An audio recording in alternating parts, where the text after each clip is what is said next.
Welcome to this edition of DIY3DTech.com. In this episode we're going to work on finishing up the fence for this and bolting the table down for the mini drill press build.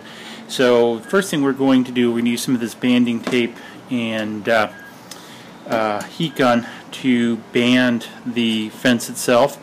And then what we're going to do is mount the pieces on here, and then we're going to mount this on the table. So what I'm going to do is I'm going to switch to time-lapse mode, go ahead and assemble these pieces, and then we'll come back and talk about the pieces and how we assembled it and move over to the drill press.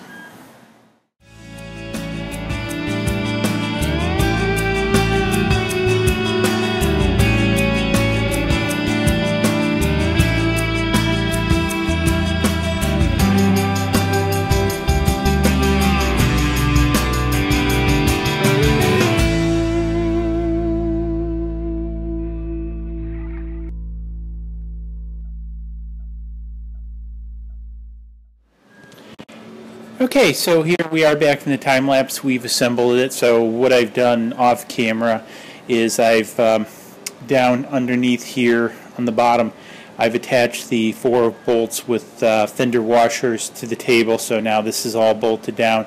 I've attached the fence to the table. So I've used 1/4-20 with wing nuts on the back to attach it so it can slide back and forth. One of the things I did notice that when I set this up, and let me see if I can loosen this up and pop this off real quick without a big effort, is when I designed this to use the wing nuts, I wanted to give enough room between here so you could tighten it. And this does put it rather close to the edge here because it is a small table.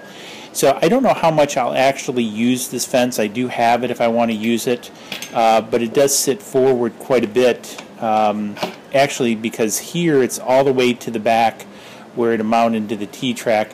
So unless I'm drilling something specific, I think more so for a drilling operation where I need a backstop, I'm not going to really use this fence.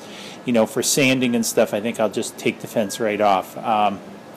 And then it'll also, I think, give it a little bit easier. So now I've also connected the dust collection. You can see the hose back here running up to the dust collection system.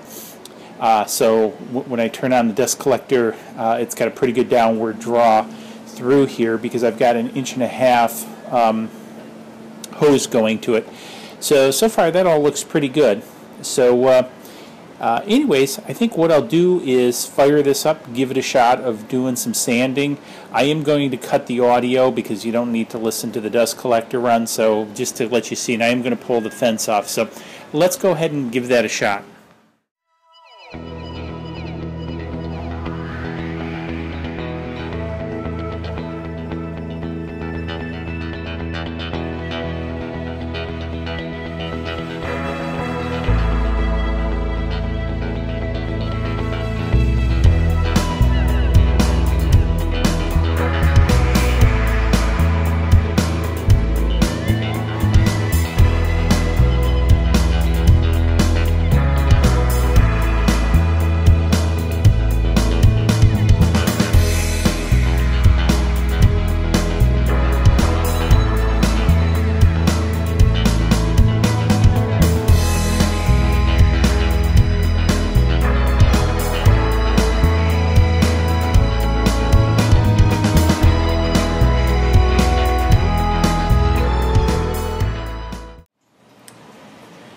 Okay, so we're back. We sanded up this a little bit. I think as you've seen, it worked pretty good. Dust collection works awesome on this. I'm really impressed with this. Basically no dust. I mean, I got a few shavings in here that were this tear out that kind of ripped off as I was moving it across the table. It slides on the melamine pretty easily. So again, pretty happy with this. You know, and again, I got different sizes. I'm going to make different size dust collars, 3D printed to go in here to do that. You know, the nice thing is, like for the center hole too, I can drop the bed down like this, and then pull it back up sort of like this, and then get the inside of it. Now there usually is a thing here, the collar broke. I may 3D print another one. It takes a lot of torque and to hold this down, so it's easier just to move the table up, and then, you know, again, I can just sand out the center this way. So I'm really looking forward to this. I'm going to get some finer grit too for cleaning up laser cuts, also acrylic pieces. I've got some finer wheels, so I'm going to use that. So I see this as being pretty handy in the future. So I'm going to give this a run for a while. You know, I've learned a couple things in making this too. One of the things, which isn't a huge issue, so I peck drilled this fence.